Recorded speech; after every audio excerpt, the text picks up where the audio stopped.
kita mulai pelajaran pada pagi hari ini, mari kita membaca basmalah bersama-sama.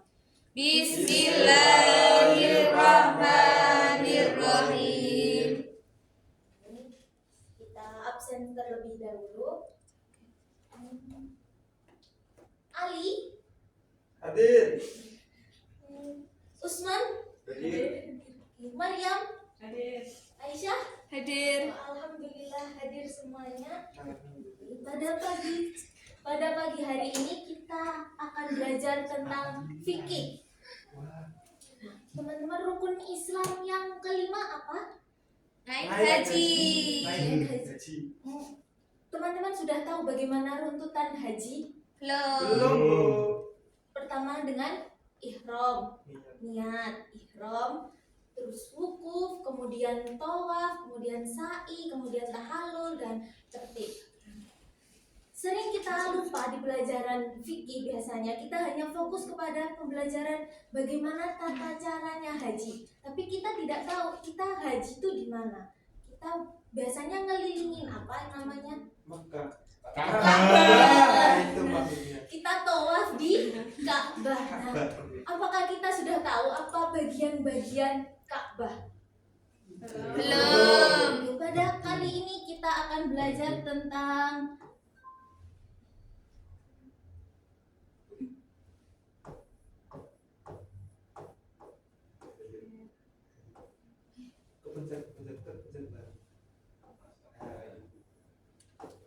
get to know our kiblat. Hari ini kita akan belajar tentang bagian-bagian dari Ka'bah.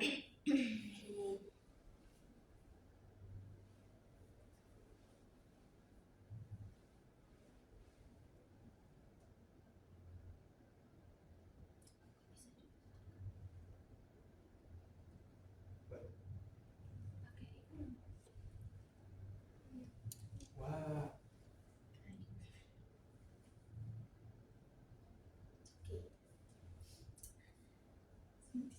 Mari Ka'bah ini bentuknya apa anak-anak? Kubus.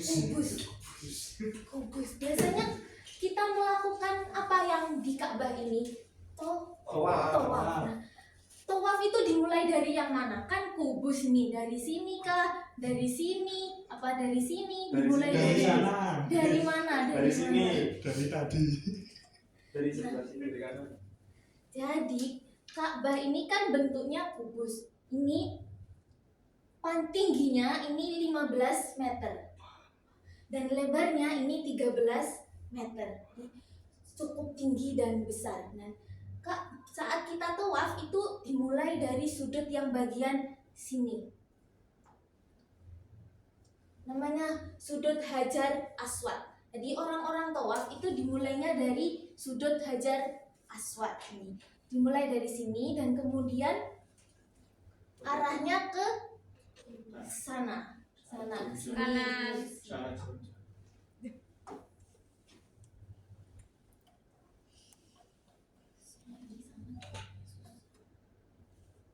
Nah, sini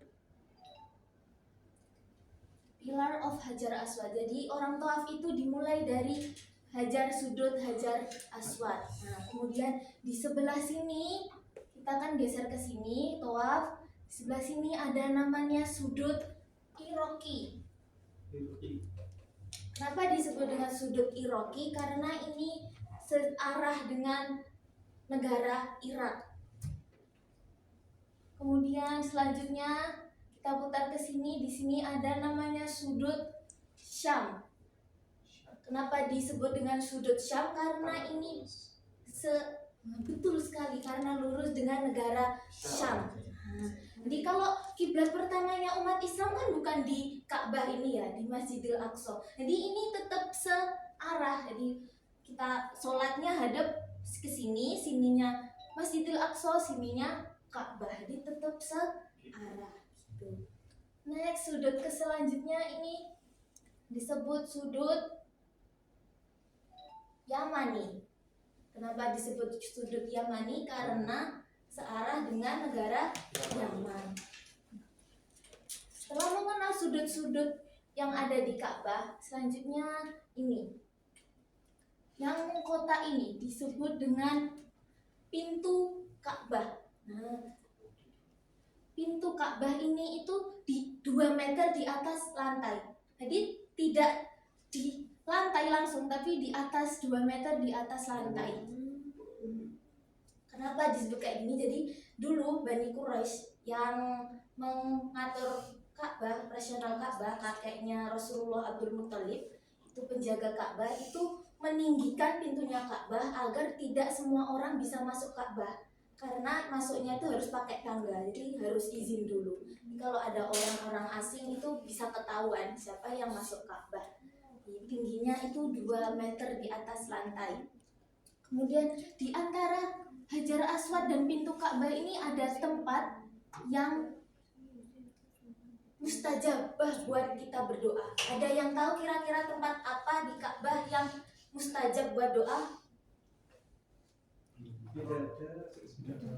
Tidak tahu. Apa? Hijr Ismail. Kan? Bukan Hijr Ismail. Di sini di antara pintu Ka'bah dan Hajar Aswad ada Multazam. Multazam itu adalah salah satu tempat di antara Hajar Aswad dan pintu Ka'bah yang mustajab buat berdoa. Kemudian ini kain hitam penutup Ka'bah. Ada yang tahu apa namanya? Kiswah. I will give you candy.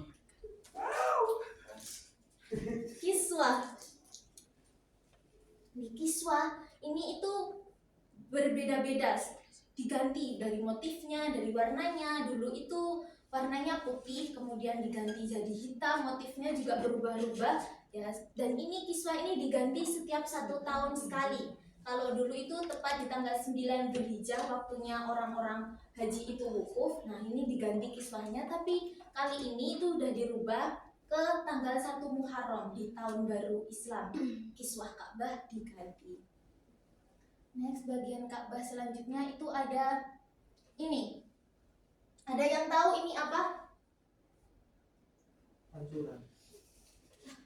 Betul sekali. I will give you candy. Oh yes, thank you. Nah, ini adalah talang air yang buat Ka'bah. Namanya Mihzab ar-Rahmah. Mihzab ar-Rahmah. Jadi ini dulu waktu Nabi Ibrahim yang membangun Ka'bah, yang mendirikan Ka'bah itu nggak ada nih, talang airnya itu dulu nggak ada. Nah, ini mulai ada itu waktu zamannya Bani Quraisy. Bani Quraisy itu ngasih atapnya Ka'bah sama ngasih talang air. Dulu ini talang airnya itu nggak emas seperti yang kita tahu saat ini. Jadi dulu itu kayak dari kayu, dari besi kayak gitu. Nah, ini terakhir kali renovasi talang airnya Ka'bah ini tuh di masanya dinasti Utsmaniyah, direnovasi oleh keluarga Saud atas perintah Sultan Abdul Majid ke-1, Sultan Utsmani ke-31. Jadi ini dirubah jadi emas kayak gini. Nah, namanya Mihzab ar-Rahmah. Kemudian Hijr Ismail. Hijr Ismail itu bentuk Ka'bah yang setengah lingkaran. Biasanya di samping Ka'bah ada bentuk bangunan yang tumpukan bata yang cuma setengah lingkaran, itu namanya Hijr Ismail. Ini Hijr Ismail ini tepat di bawahnya talang air ini, Mihzab ar-Rahmah, di tepat di bawahnya sini. Hijr Ismail ini itu termasuk dari bagian Ka'bah, karena dulu itu Ka'bah itu bentuknya nggak kubus kayak gini, tapi panjang, persegi panjang sampai Hijr Ismail ini. Jadi Hijr Ismail ini termasuk bagian Ka'bah. Kenapa kok bisa jadi kubus saat ini? Karena dulu waktu renovasi masa Bani Quraisy itu kehabisan dana kalau diteruskan sampai persegi panjang. Nah, jadi dicukupkan cuma sampai kubus, kemudian Hijr Ismail cuma sampai separuh kayak gitu. Oke. Sampai sini ada yang ditanyakan? Tanya. Ya, silahkan.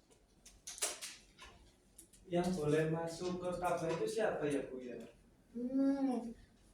Kalau saat ini ya, karena saat ini otoritas Ka'bah ini kan diserahkan kepada pemerintahan Saudi ya, jadi tidak semua orang bisa masuk Ka'bah, harus izin ke pemerintahannya Arab dulu. Misal kunjungan presiden, karena sudah izin ke pemerintahannya jadi boleh masuk Ka'bah, jadi izin dulu.